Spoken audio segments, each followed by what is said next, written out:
Coleman, how are you, buddy? Great. How are you? Good to talk to you. Eddie, I'm glad that you can meet Coleman. I have never met Coleman, and this is my friend Eddie. Coleman's my best friend. We do the show together. I think Eddie's also going to Awesome. be Hey, super Eddie. intrigued by you because I am. But Coleman, I do want to start with this before we talk about what you're doing now. Will you talk about what happened to you when you were 14 years old and you had to come up with a science fair project? Yes. So I was in sixth grade. I think I may have actually been 12. And I had to come up with a science fair project. I got to be honest, it was actually my dad's idea. But I was the one who executed everything. So I decided for my science fair project to see if I could find trends within data to beat Vegas. So for the first 10 weeks of the college football and the NFL season, I studied all 32 NFL teams in the preseason top 25 in college football. From those 57 teams, I took the 10 biggest outliers and placed fake bets on them over the course of the next 3 weeks. And I went 17-6. So obviously I got a very good grade on my science fair project. When I went on to the regional, they gave me third place. Top two moved on to state. They then spoke to me afterwards and said I would have been the clear winner, but they felt it was unethical to move the gambling project on. This was 2008, so different times. Wow. Science fair project on sports betting. Gambling. Which I is love awesome. it. So, Yes. but your dad also, maybe he was a bit progressive and understood that gambling is not only for degenerates, it's actually entertainment. And if you're good at it, you could actually do something with it. Yeah, I mean, I think he just saw that I had a love for math, numbers, being competitive, and thought he'd put those two together. I don't think he saw a son that I guess was so competitive it would develop into a habit. But It's his that's fault. definitely what happened. He's not much of a gambler, didn't probably think I would be, but ended up becoming one from it. It's just funny he fought the spread at 12 years old. Yeah. That's one of the funniest things I've heard forever. I went over to Coleman's Twitter page, and I was just kind of scrolling, watching some of his stuff because what he's doing right now is very interesting. And when I saw his science fair project tweet, I laughed out loud. It's just a kid standing with Eddie, you know the three-prong, how it's like the middle and it's like open like a cardboard thing, and it's him standing there next to it. You see the picture? Yes. That's definitely a school project. That's 12, and Yes. it's sports bet. That's awesome. So Coleman, you've always been a massive basketball guy, or has it been all sports all the time?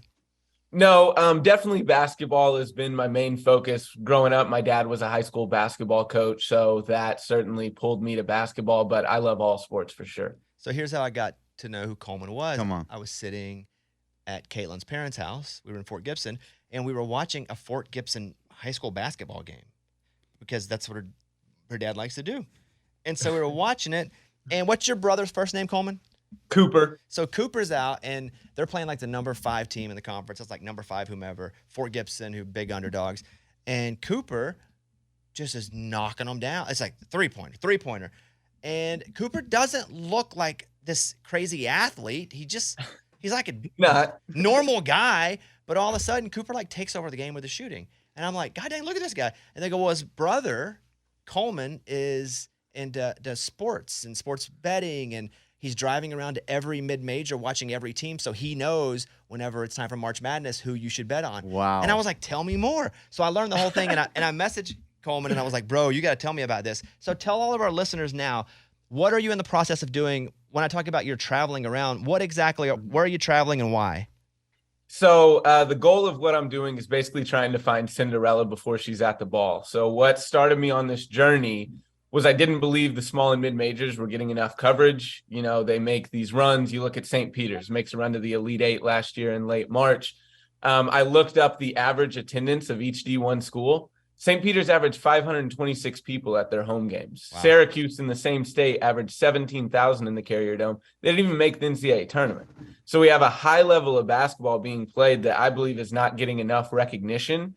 And so I knew due to these low attendance numbers, man, I can get right behind the bench or right behind the goal, something like that, and get great footage of a really high level of basketball being played and hopefully shed more light on it beyond these teams in January and February before they make their run in March.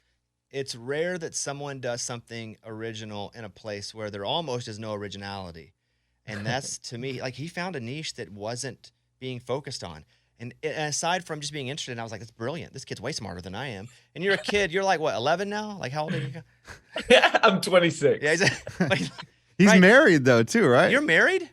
Yes, I am married. And I asked that question. My wife would never let me drive to every game. No, like, Right. what does she say about this? So she's actually in social media. So she does social media marketing for several companies. And when I originally told her idea, she was like, man, this is just so original. And she's known about my passion in college basketball for obviously the last several years. She thought this was something that I couldn't not do. So she is without a doubt my rock, gives me just the most irrational confidence to do something crazy like this. But she's come out with me on the road for 4 games, 3 days already. And then I actually had to come home to quit my job to pursue this full time. So I took a day off yesterday. I'd been to games for 27 straight days, and she'll hit the road with me for another week. So definitely will be great to spend time with her, but incredible to have her support. I couldn't do it without it. If your dad was a basketball coach, and I'm going to be very intrusive here, how do you have money to even do this? Because it's not like you're coming from generations of wealth. No, definitely not. My parents both public school educators. So I worked in sales, and I was an employee benefits consultant working in sales. And so I kind of had this idea in my head. I developed it back in the summer and thought, okay, I'm going to work my butt off, try to get a decent amount of commission. We, get paid commission at the end of the year, and then use that commission to then kickstart these next 2 months. And hopefully I strike up enough engagement, enough eyeballs that someone sees that, man, I could use this guy full time with his grind, his knowledge of the game, things like that. What to you, and this would be funny because this is how it would happen. You say full time, like what do you feel like would be good pay if someone were to hire you? I mean, shoot, I don't know. Like, to do this full time, I mean, $60K. Okay, so if someone said, Coleman, I got $60K, I need you to travel to these games. It doesn't have to be mid-major. It can be because that's a big part of what you do. And I need you to do a podcast based on it. You would go, I'm in? Yes, especially at $60K if I got expenses covered. If not, it would maybe need to be a little bit more. But I mean, even if this is something that I'm doing for the months of college basketball season, and then I've got another job when it's not college basketball season. I mean, I have loved this so much that I want this to be a part of what I do in my life. He's so legit. Yeah. And he loves it. Like, you can tell he loves what he's doing. Like, this is so inspiring. Yeah. Thank you, Bobby, to give your in-laws a shout out. To be honest, a person that gave me the confidence to do this was Tyler Parker. I gave him a call about 2 years ago. Was like, hey man, I made this. So kind of back to what kickstarted this whole thing. When COVID hit, I decided I'd done all this work to try to be a bracketologist like Joe Lunardi, basically predict what 68 teams will be in the field. Well, when we don't get an NCAA tournament, I was like, man, I've just done all this for nothing. I've got to put some use to it. So I made a fake selection show, put it out on YouTube, and then went through my fake 68 teams who would have won had we had a tournament, COVID not canceled it.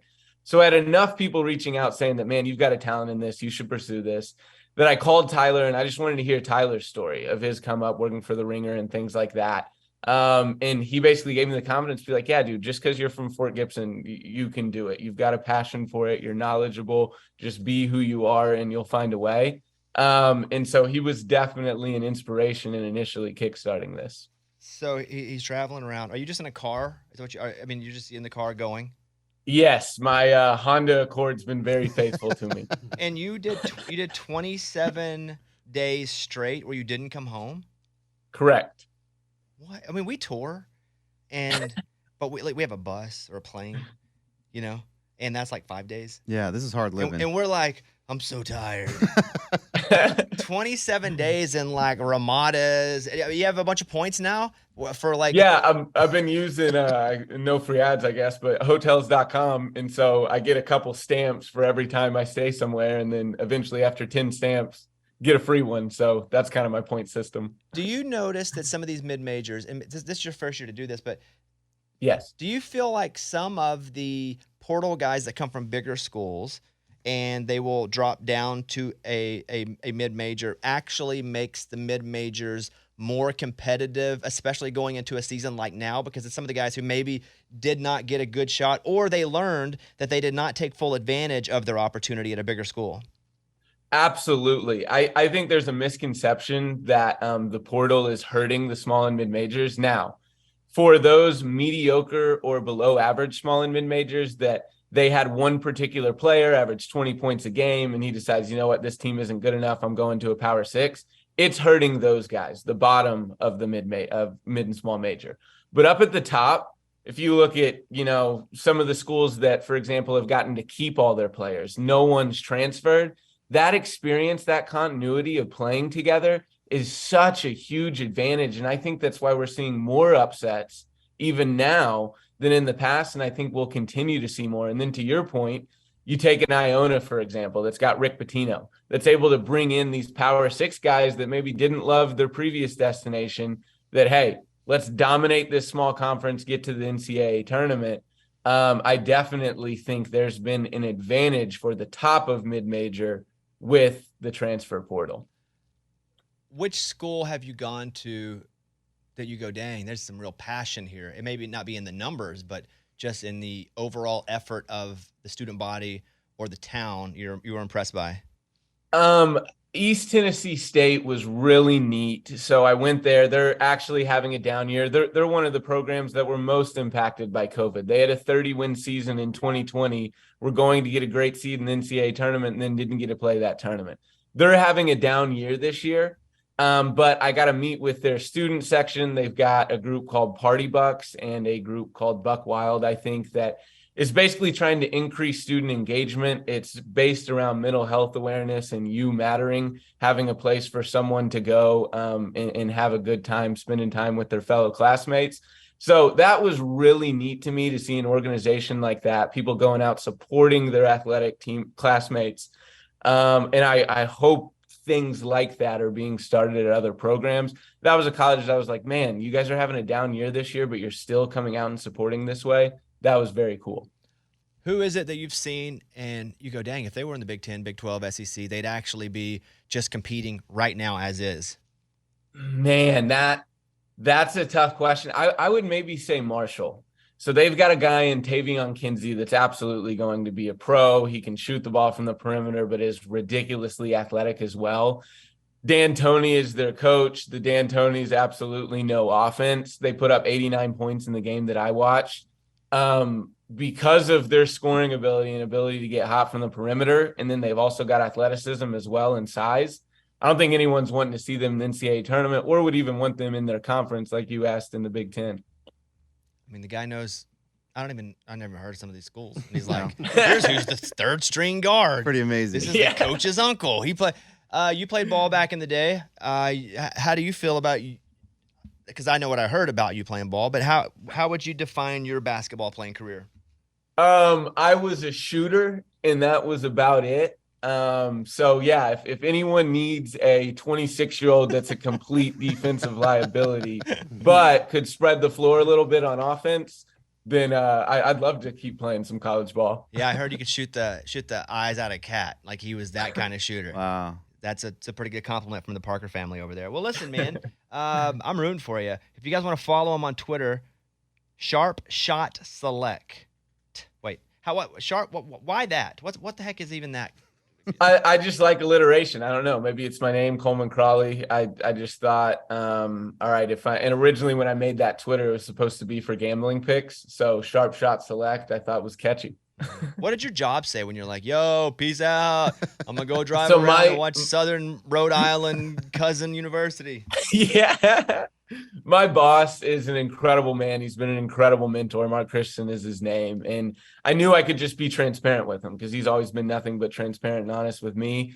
He was baffled, taken aback that I wanted to do this, but he's always known that I've been very passionate about sports, basketball in particular, college basketball. So as much as it stunned him, he saw kind of the passion in my voice and my eyes. And he allowed me to take a couple vacation weeks to pursue it and see if it was having success. So I really appreciated that.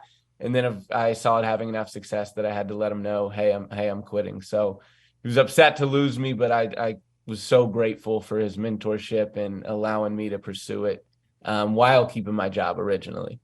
Pretty inspiring. Yeah. Can I ask him a question? Yeah, go ahead. Hey, Absolutely. Coleman, so how many pools have you won? Like how many March Madness pools have you won in your lifetime? See, That's the thing. I feel like I'm not great in March Madness, and I feel like anyone could be great in March Madness. You know, you hear those stories of, someone's cousin won because they picked the teams based on color or whatever. So on occasion, I'll have a great year, but March Madness is just so unpredictable, and I feel like that's why we love it so much. You never know what's going to happen. So I haven't won many, Eddie. Okay. All right. If he would have said all, I'd have been like, "You're full of crap." I want to see this. Yeah, it's always like Eddie's aunt's mailman who wins ours anyway. My son won it last year. Yeah, Like, he was just picking he random. didn't know what he's doing. And also, too, like, are you a one bracket guy or you do multiple brackets? No, I'm a one bracket guy. To be honest, I feel like it's shameful to do more than one bracket. It's like, well, my B bracket is doing terrific. Who cares? Exactly. It's like having a fantasy football team, but you draft all the different players. Nobody cares. Yeah, like, want to hear one of them's going to work out. Yes, if you do it that way. If I do get in more than one bracket, I do the same exact bracket. One, so I can keep up with it, and two, because I'm not a chump. Basically. Wow. Yeah. You guys are passionate about this one. All right. All right, Coleman Crawley. You guys go on Twitter, Sharp Shot Select. On Instagram, Coleman13 Crawley. Is that your basketball number? Yeah. You hold on to that? Family number. Okay, family number. Look, we'd love to talk to you again as basketball gets closer and closer to March. Just, man, keep grinding. That's it. Absolutely. There are a lot of people with talent, but it's how they use it. And there's a lot of people without a whole lot of talent that use it in such a way that they're just undeniable. And you're a very talented, very smart guy, but just grind. I know right now we're talking to a guy he's going to be five years from now, he's going to be running the thing. This is awesome. All right, Coleman, good to talk to you, and hopefully we'll talk to you again soon, buddy. Thank you so much, Bobby, for this opportunity. I greatly appreciate it. All right, Coleman, see you, man.